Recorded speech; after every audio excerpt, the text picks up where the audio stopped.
My dear brothers and sisters in Islam, I want to take you back to the early days before the life of the Prophet ﷺ, actually to the time of Abdul Muttalib, the Prophet's grandfather.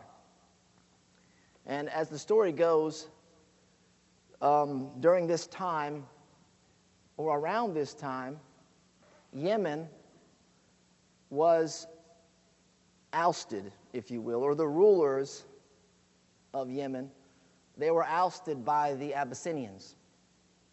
How did the Abyssinians end up in Yemen is a story for a different time. However, this was something that was sponsored and funded, if you will, largely in part by the Caesar of Rome. And it just so happened that two of the Ethiopian kings, viceroys, if you will, were sent over there with an army of 70,000 men. From among those two, there was Aryat and the famous Abraha, al-Ashram al-Habashi. Abraha is well known because the story of the elephant, he was the leader of that army that led the elephant into Mecca.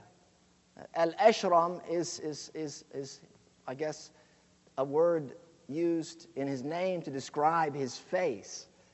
His face was actually mutilated by Aryat, his cohort.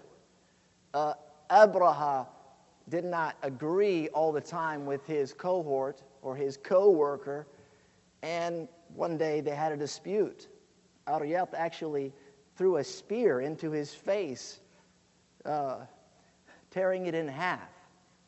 And in retaliation, he was killed. And so Abraha became the single viceroy of Yemen. The man was hungry for something of this world. And one of his plans was to build a cathedral that the world had never seen before. And his plan was to build such a monument in order to divert the foot traffic of Mecca to Yemen. As you know, Mecca, a tribal society, the home of the Kaaba, there's generations and generations of people that would visit that site to perform various rituals, ceremonies, as pilgrims. But while they were there, they were contributing to the local economy, buying and selling. And it was on one of the very famous trade routes from Yemen to Sham, near the Holy Lands. And the traders would always stop there to perform the rites of the pilgrimage, or what remained of it, and they would buy and sell. And so the economy of Mecca flourished, and essentially Abraha was after something like this. He wanted to be what you could consider at the time a political and commercial capital of the Arabian Peninsula. That's what Mecca was, essentially. And so Abraha was now trying to take over. That was his aspiration, and he was doing this, perhaps not totally motivated by his own indulgences, but it was for his kingdom, his Christian kingdom, right across the Red Sea in Abyssinia. So he constructed this very large, beautiful cathedral that he called Al-Qulays. That was the title, the name of the cathedral. And he actually had marble and fine stones brought over from the ruins of the Queen of Sheba. And he had ornamental crosses made of gold and silver hung on the walls. He had pulpits of ivory and ebony, and he communicated his aspirations to the king. He wrote the king a letter saying that he would construct this monument or this cathedral for the king, and by doing so, they would have the traffic, and essentially they would expand the Christian empire into Arabia. On the surface, looks like a pretty good plan. Just build something better. Just wow them to death so that they just have no choice but to come see this beautiful place. It's not like Mecca. Mecca's it's just very plain, very basic. The only thing they have going for them in Mecca is the Kaaba itself, which is a plain structure. It's just made of stone and brick. It's not marble and gold and silver and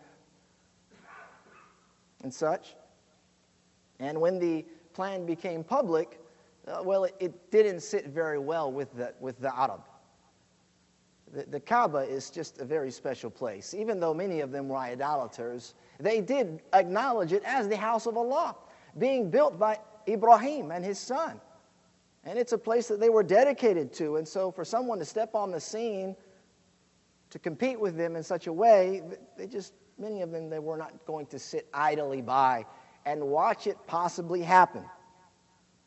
During that time, Arabia, a very hot and arid land, there was no central government. There was nothing like that to control such things. They didn't need to get permits, to get permission to build or to compete. But they were tribal. And these tribes took their own law, if you will, into their hands. And so,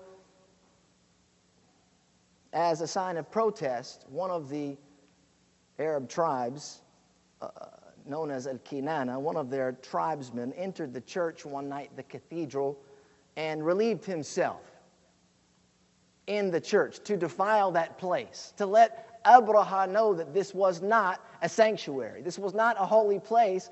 People would come to show reverence. And as you could imagine, after all the planning and all of the investment that went into that, Abraha was furious. He was overwhelmed with rage, and he took a vow to destroy the Kaaba. Now it wasn't going to be about competition, it was about destruction, literally wiping the competition off the face of the earth. And so he amassed an army of 60,000 soldiers. Remember, he already had 70,000 from the emperor. So he's got 60,000 men, and they're going to march on Mecca. They have to deal with the Arab tribes along the way. And so as they're leaving Yemen, in the northern part, they were confronted by Nufayl ibn Habib. And he was the leader of the tribe in that region. And so he had his army with him, and they tried to stop Abraha. Of course, they were defeated. 60,000 soldiers was nothing to stand up to for those smaller tribes. And not only was Nufayl defeated, he was captured. So insult to injury. And they almost put him to death, but he begged for his life, and he negotiated, bartered his life to be their guide, to take them into Mecca, to lead the way, and to help navigate the tribal customs and the route.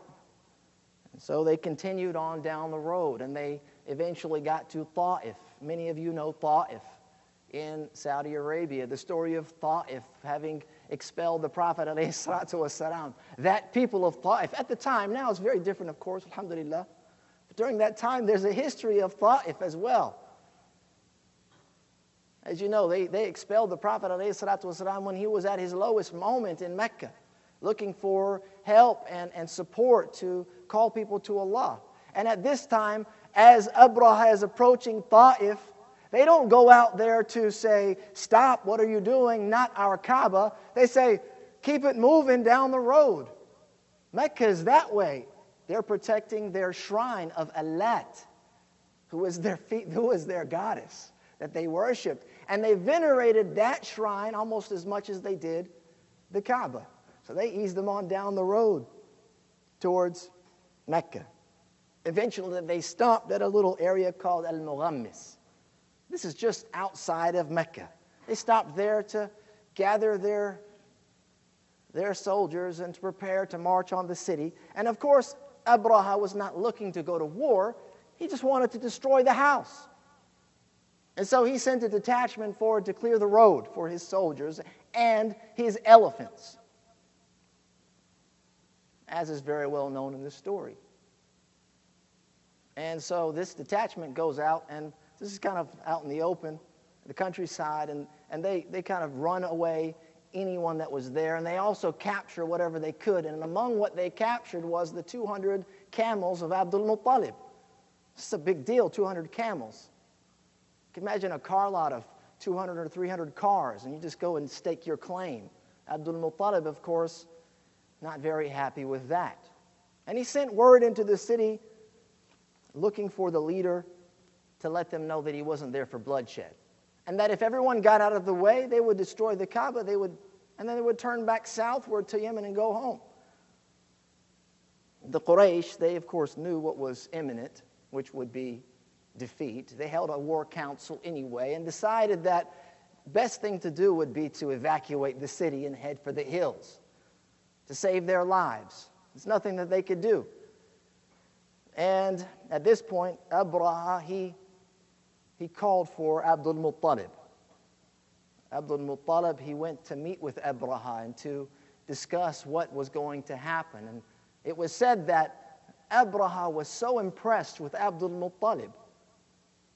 He was very handsome. He was well built. His stature, the way that he carried himself. He was the chief of Quraysh.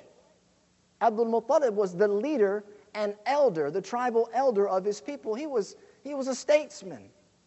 And he walked in with Abraha right there, and Abraha was kind of taken back by his presence to the point that he came off of his throne to sit on the floor with Abdul Muttalib. And then he began to talk. Of course, there was a translator in the middle of them.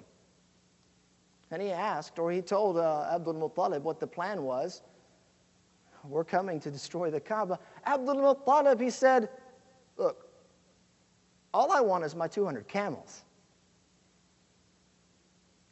And at this point, Abraha became extremely disappointed with the leadership of Abdul Muttalib. He says, here I am, getting ready to destroy the central focal point of your religion, and you're asking me about 200 camels. And he said, well, the Kaaba, he says, I am the Lord of these camels. I'm the owner of the camels. And the Kaaba has a Lord of its own, an owner of its own. And what you're coming to do is between you and him. And so Abraha, he gave him the 200 camels, knowing that tomorrow he's going to go in, he's going to destroy the Kaaba, and he'll probably recapture those camels and everything else in the process. So Abdul Muttalib, of course, he went back into the city, and he told everyone what happened, and they prepared themselves, and they evacuated. They left. They positioned themselves up in the mountains. As you know, it's a very mountainous region, in a very defensive position in case things turned ugly. The next day, Abraha's plan was to march into Mecca and destroy the Kaaba. And he was going to take those elephants. He had a number of those large elephants. And he was going to destroy the Kaaba with those elephants and the soldiers that he had. The sneaky part here is that Nufail, who was captured, if you remember, he was from one of the opposing tribes of the Arab, and was made to be their guide to destroy the Kaaba. Along the journey, he was listening to the elephant trainer, whose name was Unais. And he was learning some of the commands that were being used to control the elephants. He was learning some of the language in order to communicate with the elephant. And that morning, he got into the ear of the elephant and commanded it to stay down. And not to go in that direction, but to go back. And so Abraha, when he got his soldiers ready to march on Mecca, they tried to get the elephants up, and the soldiers were all organized, and the elephants would not budge. They would not get up. They wouldn't head toward the Kaaba, that is. And they tried a number of different ways until eventually they tried to get them to go in a different direction. When they directed them to another direction, east or west, the elephants got up and started to go. And then they would try and turn them back towards Mecca, and they would sit back down. And eventually it led to them poking and prodding and stabbing and beating at the elephants in order to get them to follow the commands. Nufayl had already undone their plan. And in the chaos of it all, he took off. He found his window of opportunity, and he escaped. And at that point in the morning time, the sky became very dark, darkened, grew black. The sun was blotted out by a flock of birds approaching. And much like the attack drones of today, those birds, they were armed. They were armed with clay pebbles. Said there were one in each of their claws and one in their beak, and they swooped down on the army of Abraha, dropping those projectiles. It's bombs away. And like those drones, there was some precision accuracy in their attack. And when they made contact with their enemies, they certainly wiped them out. The army was devastated. The army was absolutely destroyed. And some people were able to flee and escape from that 60,000 soldiers, including Abraha. He was hit, and he had to be carried away. They didn't know the way home because Nufayl was their guide, and they're calling for Nufayl to take them back home. He's up in the mountains now with the Meccan people, safe, in hiding. And Abraha, he was bleeding out, and his body began to decay rapidly to the point that when he reached back to his homeland, they say he died. His heart exploded upon arrival. This defeat of Abraha and these 60,000 against the Kaaba, if you will, against the house of Allah subhanahu wa ta'ala is memorialized in the Quran, this story. Allah subhanahu wa ta'ala, He says, أَلَمْ تَرَ كَيْفَ فَعَلَ رَبُّكَ بِأَصْحَابِ الْفِيلِ أَلَمْ يَجْعَلْ كَيْدَهُمْ في تضليل وأرسل عليهم طيرا أبابيل ترميهم بحجارة من سجيل فجعلهم كعصف مأكول. This is a chapter that most of us, if not all of us here, have memorized. Many of us memorized this as a young child. And we often recite this in our prayers. Have you not considered, O Muhammad, how your Lord dealt with the companions of the elephant? Did He not make their plan into misguidance? And He sent against them the birds in flocks, striking them with stones of hard clay, and He made them like chewed, eaten straw. أقول قولي هذا وأستغفر الله لي ولكم ولسائر المسلمين من كل ذنب فاستغفروه إنه هو الغفور الرحيم.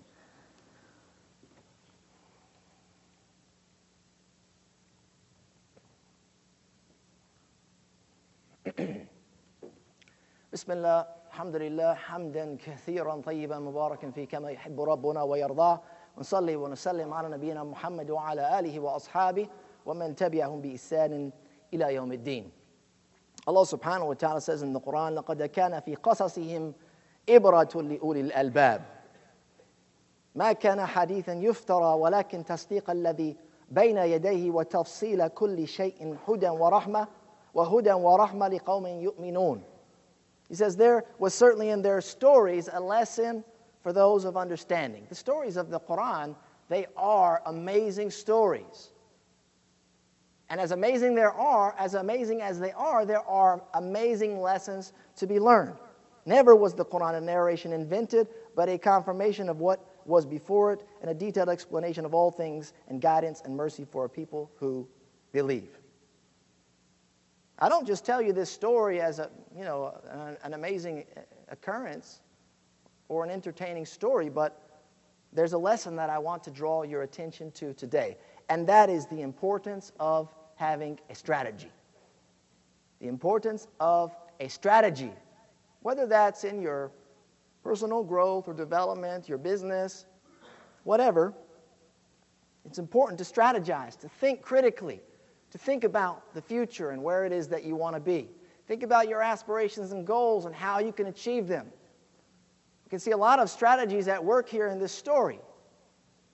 And so I share something that may be a benefit to you. And we can look at this story in light of the following. This was an article, or a portion of it, that I came across some time ago in the Harvard Business Review. It was written by Roger Martin, and he gave 5 questions to answer in order to develop a strategy. And so if you don't know, Roger Martin is considered by Business Week one of the most influential management thinkers of the world. He's like an all-star when it comes to management. And he actually is the director of the Martin Prosperity Institute and the former dean of the Rotman School of Management. The Rotman School of Management is in Canada. In 2017, Financial Times ranked their MBA program as #1. This is a heavy hitter here. It comes from a renowned institution. These are the 5 questions that you can use to help you develop your strategy or help to determine a plan to move forward. It says, what are your broad aspirations? What do you want to do? Whether that's for yourself or your organization, and what are the concrete goals that you can use to measure your progress? If we look at the story, Abraha, well, his aspirations were to draw the Arab from the Kaaba to Yemen. The next question, across the potential field available to you, where will you choose to play or not play? What market, if you will, are you going to enter? And we know that Abraha, the market he wanted to enter was Arabia. They were already in Africa, the Christian empire. They were in parts of northern, central, western Asia and into Europe. Christian empire was already there. They're going into a new market. It says, in your chosen place to play, how will you choose to win? In your market, how are you going to take over? How are you going to be successful? And Abraha's plan was to literally destroy the competition. He says, what capabilities are necessary to build and maintain to win in your chosen manner? And for Abraha, it was to amass an army. It was to exert military might, to force people, if you will. And then, of course, the last question, number 5, is what management systems will you use? How will you manage that success in order to operate and build into the future?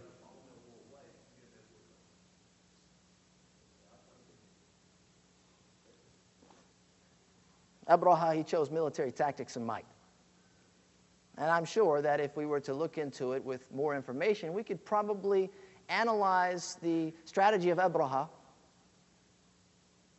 even further to determine where he went wrong. I mean, it was a failure. I mean, the army was obliterated. He passed away. End of story. But what I want to draw your attention to is the fact that Allah subhanahu wa ta'ala also has a strategy. We can get lost in the fact that our strategy is the only thing we're focused on. Allah subhanahu wa ta'ala says, وَمَا تَشَاءُونَ إِلَّا أَن يَشَاءَ اللَّهُ إِنَّ اللَّهَ كَانَ عَلِيمًا حَكِيمًا. And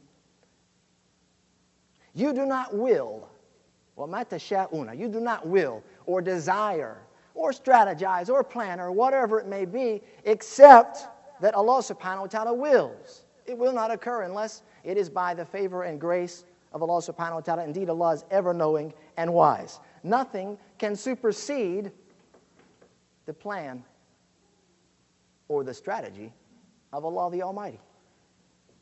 And if you become too fixated on this particular story as an isolated event, and that's something that we do in our own lives, we get overly fixated on the moment as opposed to the greater scheme of things, we get lost in the sauce.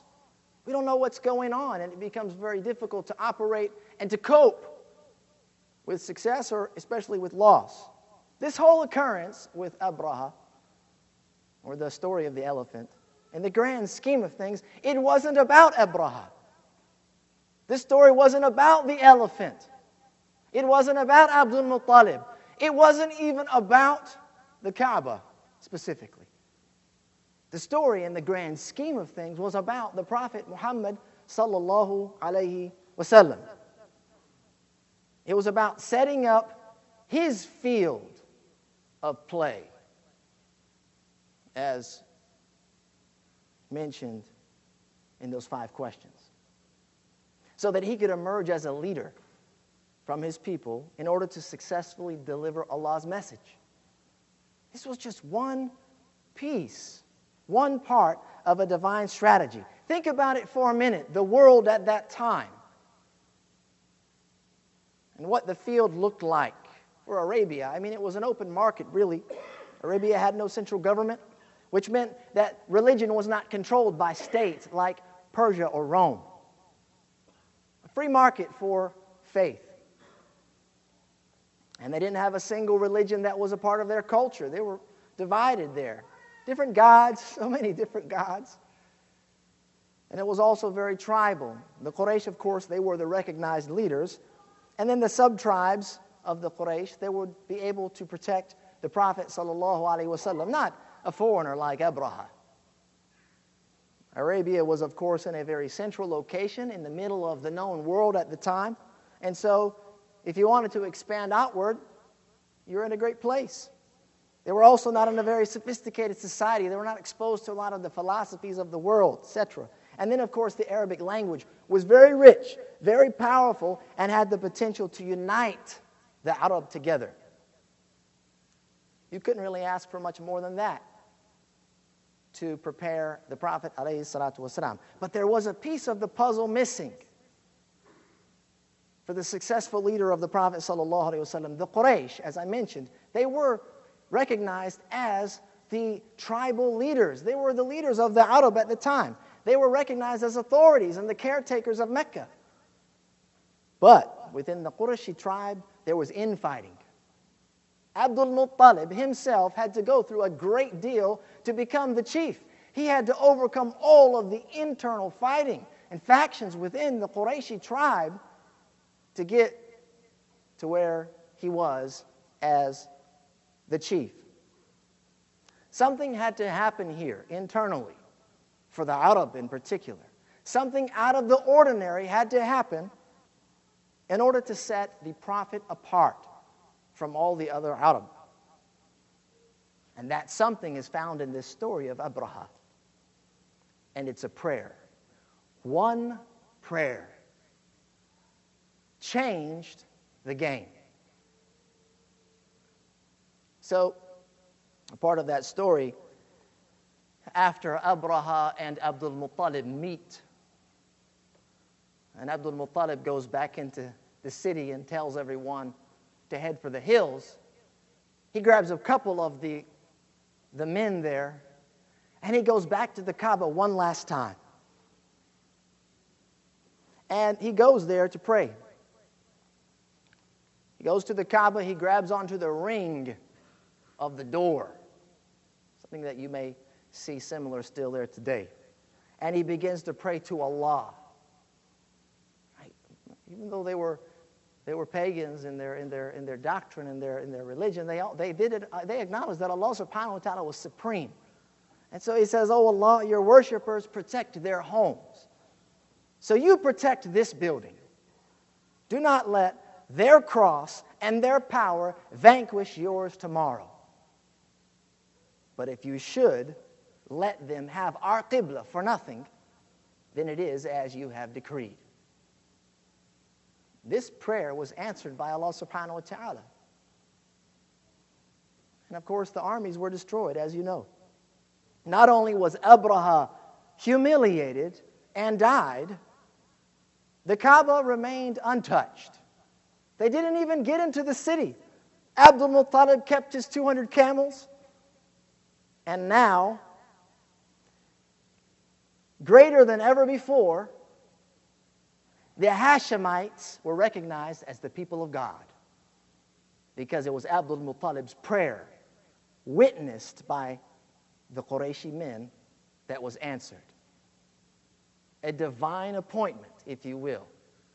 And that's how it was seen by the sub-tribes of the Quraysh.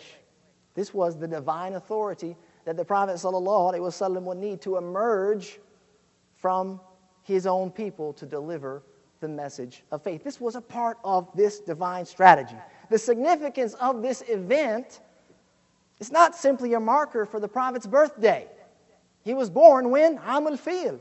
That marks his birth. But it's also a reminder of Allah's divine plan and strategy. It's constantly in work. It's constantly in motion. Cannot be superseded, regardless how hard we try.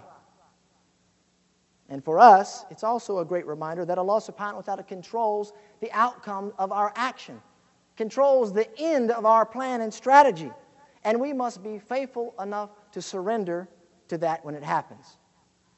We should also be reminded of this story, and as important as strategy is, and the role that it plays to think critically and plan, after everything's said and done, all of your planning and all of your strategizing, all of your moving your pieces on the board, etc., if you're not praying for Allah's success, it won't matter how hard you beat at, how hard you poke and prod, that elephant simply will not get off the ground.